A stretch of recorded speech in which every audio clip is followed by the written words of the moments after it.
I'm Sally Van Cura, and welcome again to In the American Kitchen, a show where local cooks demonstrate their recipes and the story behind it. Well, today, what we have is a young couple from New Lenox, Raymond and Lori Glowa. Hi, Raymond. Hi, Lori. Hi, how are you, Sally? Nice to see you. Good to be here. Nice to see you. Good How to are be you? here. Well, you're going to make for us, this today is Polish pierogies. That's correct. Now, why Polish pierogies? Well, it's something my father used to make when I was a young boy. He used to spend a whole day making the pierogies, and they were just everywhere in the house. I mean, he'd make batches and batches of them, and basically it's just kind of a throwback to childhood, and it's comfort food. And same with me. Every Christmas, my family would get together and just make huge batches every year. Well, that's for Christmas. interesting. And what you also told me is, as a young couple, it's a great thing you two do together and share with your family. So We do. For the past, what, 5-6 years, we've had friends and family come over every Christmas, and we do the same thing. We make pierogies and sausage and cookies. Oh, that's wonderful. Yeah, it's a great time. We get together, and you know, everybody plays a little bit of a part, and for the younger people, I think it's particularly good for them because they get a sense of tradition. Even though it's not like centuries old, it's just a few years old. I think it's a great thing for them. Well, It's that's good it. to pass along to them, too. Yeah, you're making your tradition, so that's wonderful. That's wonderful. Well, this is one recipe I don't know anything about. So you're going to show me from the start, okay? Okay, great. Well, let's get going then. Okay. Thank you.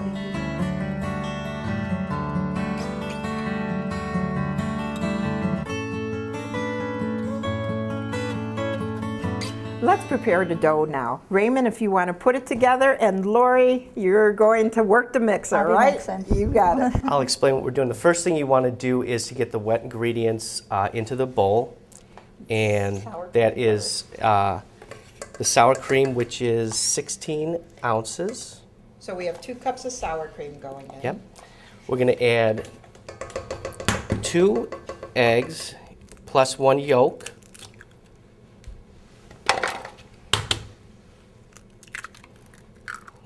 I've already separated the first egg, so there's 1 yolk in there plus the 2 eggs.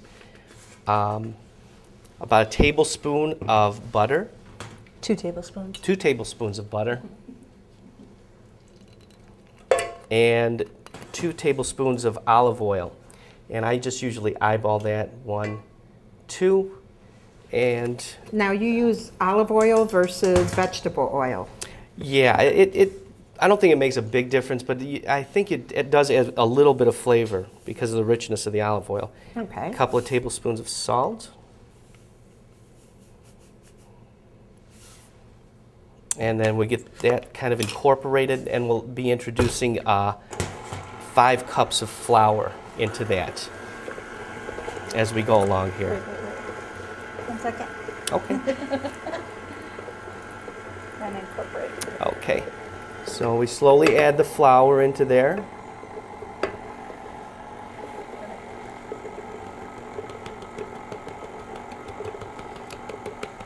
And as you can see, there's a fair amount of fat in this dough, so the dough has a flavor.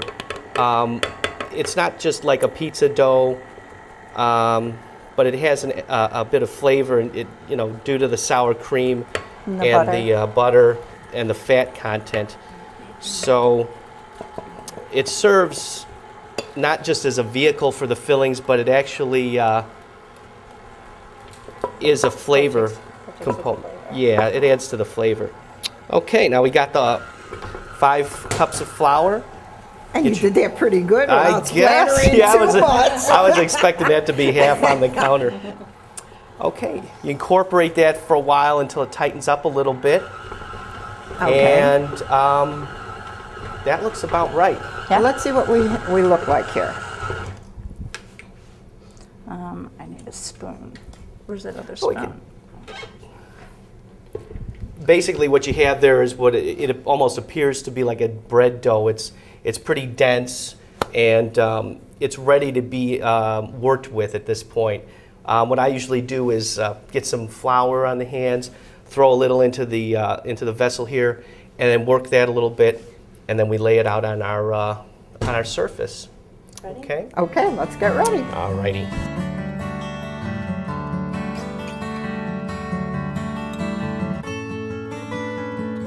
And now we're ready to roll the dough. Okay, so you can see it's pretty dense in there, and in order to keep it workable, you want to throw a little bit of flour into the bowl so you can get a hold of it. Proof your bench a little bit, spread some flour out, and then you get in there and get that dough out. And it can be real sticky if you don't get enough flour on there to work it a little bit. So this takes a little bit of time because you kind of want a pretty uniform mass here, okay? Sometimes it's helpful to put it on the table and work it like this. And you usually don't use the entire ball. You break it in half roughly, put that aside, and it's about ready to go. Is it a pretty light dough? Let me see. Yeah, go ahead and give it a feel. Yeah, it is really light. Yeah. It's really easy to work with, too. Not bad at all. Yeah, and it's got a lot of flavor. For a dough, it's kind of unique in that it's got a lot of fat and flavor from, like I said earlier, the sour cream. So the bench is proofed, and this is a maiden voyage of this rolling pin. You just bought it yesterday. You get the labor, Lori. Come on. But what I like, you have a good trick, and I really like your trick. What's that? Oh, with the How sauerkraut can? you cut. Oh, how we the cut dough. them. Now, I can't tell you how many times I go to the store to try to find the right size for cutting and everything else. But show them what you use for your cutting. We use the sauerkraut can that one of the sauerkraut fillings. Yeah. What a great, it's a great size for 'em. And that's It's the perfect. size for it, and you don't have to worry. Right. You don't have to wash it afterwards, too. Exactly. I actually got this idea from a program where they were chefs were using ring molds, and they used the contents of a can to serve as a ring mold. You know, I don't know if you've been into a Williams at Sonoma or a cooking store. A ring mold be like, I don't know, $5, $6. This is, you know. And it's dual A buck. purpose. We Yeah. use it inside and the outside. Yeah. Right. Multitasker. All right. I think Well, we should Show go a that little you got bit- into it. Yeah. Now, how thick Little is bit. this? Show me how thick so that everybody knows when they're rolling it. That's actually a little too thick. Okay. Yeah. Okay. Then I'm you're going to come in and just roll it out a little bit thinner. They always have to finish us always. Yeah. Right. Sometimes it'll stick, so you just add a little bit of flour to the surface. So it's It really, helps to be tall too. it's just a little bit thicker, but not too thin where it'd break apart. So Right, that's a exactly. good It's way. actually a pretty sturdy dough.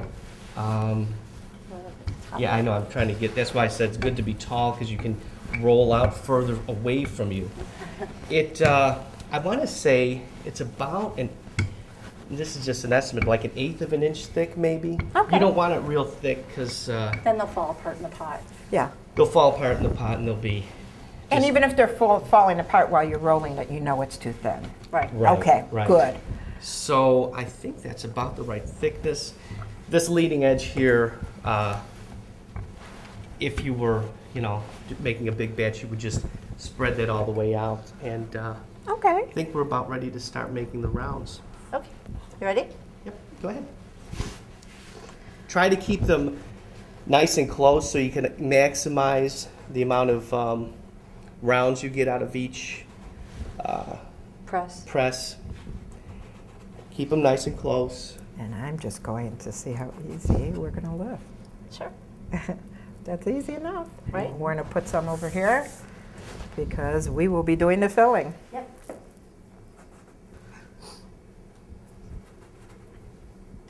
All right, keep going. Yeah, just go ahead and do the whole. And again, this is a great family project because the kids. This is where the kids can come in. The kids love doing Right. that. I remember my daughter doing with all the pastry like this. And once you've made all your cuts, you just pull the dough up off your As I want to surface, play in the flour. and there you go. And you put it in here and incorporate with the Yeah, rest. the beauty is you've got your surface prepared in advance so you don't have sticking. Although you do want a bit of a sticky side to your, Right, so you usually use the underside right, you use Usually. the underside. Okay. to fill it and then you press. Well, let's get some filling together because I'm ready to taste.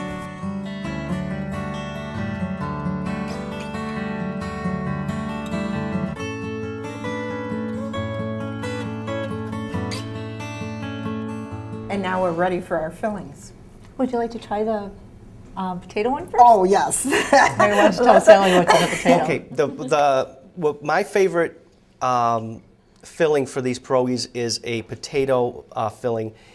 You start out with about a stick of butter and 3 large onions in a wide frying pan. I like to put the onions through a food processor so they're very small. You can chop them yourself, but it's just easier to put them in a food processor. Get them into real tiny bits. You melt the butter, caramelize the onions. I like to go real dark brown, and it doesn't hurt to add a little bit of salt to that mixture. You stir that in the pan, and once it comes, full circle, when it's nice and brown, you just set that aside. And by that point, you've already boiled your potatoes. You've peeled them and boiled them to where you would like for mashed potatoes. You take the 2 ingredients into your stand mixer, get the potatoes broken down with your paddle attachment, and then incorporate the onions and your sour cream and a little bit of salt, and you're in business. And how does it taste? It tastes wonderful. I could really taste the caramelized onions. Yeah. It's delicious. Yeah, the onions, you can even, I wouldn't burn them, but you can go really far with the amount of caramelization you get on them. You want them to be real sweet and real rich, deep flavors there. Okay. Now for your filling, is that a good idea to do it the day before? Yeah, I usually like to do all of this the day before, particularly with this particular filling, because it gives it everything a little time to tighten up in the refrigerator, and the flavors develop it. Yeah, they develop a little bit overnight. But the dough and all that can be done the day of, because that's the festive part, really. That's the Well, that potato is really a rich flavor, so you could feel the flavor that was incorporated. Yeah, there's also, I don't know if I mentioned that we put sour cream in there as well. I don't think I mentioned that. So when you're blending the onions with the potatoes, you add, you can kind of do your own taste. I put about, for this much right here, probably about a pint of sour cream. More sour cream? Yeah, more sour cream. So you get that taste incorporated into the potatoes. And another filling we like to do is just simply sauerkraut.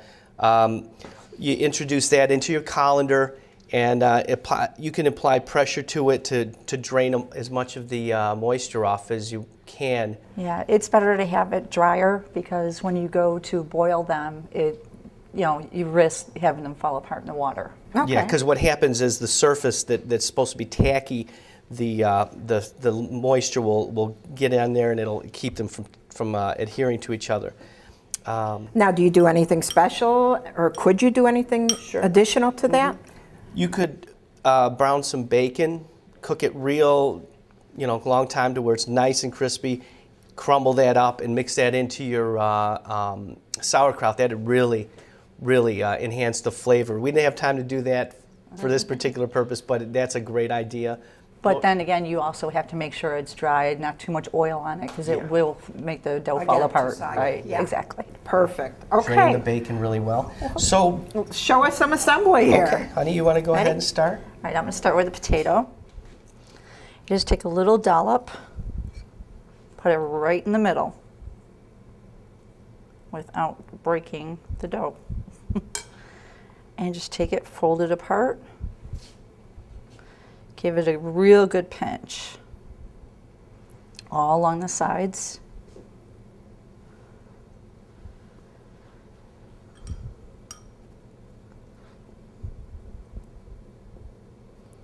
And there you go. You have your nice little half moon. That's what you're looking for.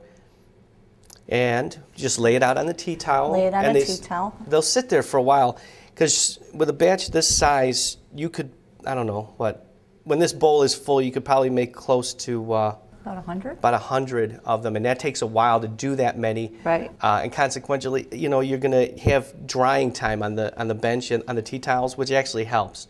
And another nice thing to do is you go back and you just check the integrity of the seal, because what you don't want to have happen is for it to open up in the boil. You know, that's the worst thing that can happen. With the sauerkraut, it's basically the same thing. I usually just pinch it in my hands, get a little in there. This is a great part where the kids get involved. Yeah, the kids love to do this. They don't always look like this, but It doesn't matter. Right? You know, they get long and they take on different shapes when the kids do them. Put their name on it. Yeah, yeah, they're having fun, and that's the important thing. Right. So we just keep moving along, and you can see the approximate, I don't know, this is about a tablespoon or so of cabbage, and like I said, I try to just tighten it up a little bit. And make sure it's nice and dry. Got a nice little round there, and it's really quite simple. And again, key here is making sure that the tacky side is meeting a tacky side. If you were in the kitchen here, you could see the one side has flour from the bench on it, and that won't adhere well. You want the side that was down on the surface of the table to be adhering to the other side. They actually turn them before even filling them. So. Right. Okay. Yeah, you know, you inspect it. These are two great fillings. Mm-hmm. Any other suggestions for fillings? We used to make mushroom as well. Yeah, so you could saute mushrooms and butter, a little bit of onion. You could put, whatever really. Now the mushrooms, is that hard to drain? No, because the mushrooms actually absorb the butter. So it's even better. Okay, Yes. I didn't even think of that. The mushrooms are cooked. Now I've also seen dessert ones. Yes, they make prune ones. That's traditional Polish type Right, thing. yeah. Neither one of us like it, so why bother making them? Yeah, I've seen some recipes. You gotta like what you eat, what you make. Yeah, there are recipes that contain meat and so forth. Neither one of us are huge fans of those, so we kind of stick to these real basic ones that everyone seems to enjoy. Right, and we tried different varieties, and these are the ones that everyone just normally reaches for, so we just stick with the... As a matter of fact, this is if you have people, you know, because these batches are huge, and the chances of you eating them all is slim unless you have a huge family. So what we like to do around the time is we take and we distribute them to friends, or bring them to associates in little gift bags. And everyone who comes over and helps make them Is sent always home comes home Yeah, or leaves with a big pan of them. Yeah. That's great. Also on a cookie sheet, you could always put the wax paper, put these on top and freeze them. And then you have them bagged for later on. Exactly. Yeah. Yeah, you can see here, this is what I'm talking about. With this particular one, there's a little bit of moisture from the sauerkraut that leached onto the surface here, and it's open. So this one, you really have to give it some time. I'll come back later, and that's one of the advantages of putting them on the tea towel to set for a while. When you come back, it's really crucial to do one last inspection before you dump them in the water. That way you don't run the risk of them opening up, and it gives you a chance to just crimp them one more time for good measure. Well, this is a fun recipe that everybody could get into, talk and everything. Yeah. But the most important, we're going to taste this next. Yep.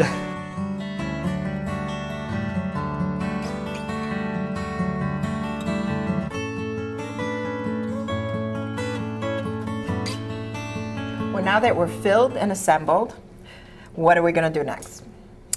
But before that, we're going to check each one before it goes in there, and that's just simply take a visual inspection, crimp wherever you see any like openings or loose spots. Introduce them into the hot water. You want that at a rolling boil, and usually a pot this big will accommodate about a baker's dozen. If you crowd the pot, you'll reduce the cooking temperature of the water, and that will increase the cooking time, and it'll turn, you know, the water kind of soupy. So just keep it at a rolling boil. Don't crowd the pot, and everything And it just will be makes just it too fine. hard to get them out then, too. Yeah, and then you're fishing them out and breaking them. So, or they will stick too in that case. To the bottom of the pot, Yeah. right? So about a baker's dozen. Don't get greedy filling. Yeah, in. and this Right. this is Now- a fairly large pot. Your water, do you salt it at all? Is it heavily salted? No, no not at all? salt. Okay. I suppose you could if you wanted to. I don't know that it would help, but And there's plenty of salt in the dough to really... yeah, That's for right. It is a flavor. seasoned dough, so Right. that's great. So, let's Lori, let's drop 'em in. get it going. Oh, that looks like we got a steaming we're boil good. there. We're going. Okay. All right. So we're going to put that to the side. Sure. Now you just drop them in, Yeah. Just drop 'em rolling in. boil, and when they rise to the top, they tell you when they're done. Yep. They're done, Right. almost done when they're at the top. I usually leave them in there for like maybe another 40 seconds just to make sure that they're nice and cooked through. If you leave them in too long, they'll come apart. So you do have to kind of keep an eye on them. And that's basically it. Once you've put them in there, that's the cooking, and the next thing is to serve them up. Okay.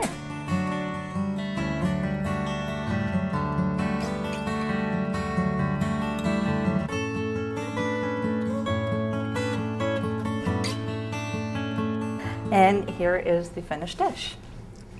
That looks beautiful. That looks beautiful. And sour cream in the middle, decorate it with some parsley. That's good. Serve it up, we're done. That's it. And a little butter too you had on this? Oh yeah, you keep them wet with butter, otherwise they will stick together. Right. Okay, and Once they come out of the pot, what we do is use a foil tin, put butter in it, and also keep it in the oven. So when they come out of the pot, you put them in the tin and keep them in the oven just to keep them warm, and the butter will keep them separated. Yeah, the butter, yeah, so they kind of slide over one another instead of getting stuck. keeps it holding good and adds a Right. little flavor Yep. too. That's great. That looks good. Well, we're gonna taste it. Everybody Sure. knows I like to taste. Ladies first. Well, okay, we'll just use our fingers. Like a plate. No, come on, we're gonna just grab. Yeah, Okay, just that's grab a it good with your one. fingers. Here we go. Okay, I got a lot of parsley. I have the sauerkraut, which is one of my favorites, Okay. and And- that is delicious. And I got potato. My favorite's the potato too, and I Is got it? that. Mm-hmm. I got the And sauerkraut. the good part is if you mix them up, there's always a 50-50 chance, and You get your just- favorite. Right, Yeah. you have to guess. It's a very tasty dough. Yep. Very good. Yeah, Ray had said that earlier. It's the reason for all this sour cream and salt and. And the fat content. Right. All that good holiday stuff. Oh yeah. Well, thank you very much, Thank you, Ray. Sally, Thank you for for having having us. us. Thank you very much. Thank Thank you. you. And again, thank you for coming to In the American Kitchen. And if you have a recipe you'd like to share with us, call the station. You too could be on In the American Kitchen. Thank you.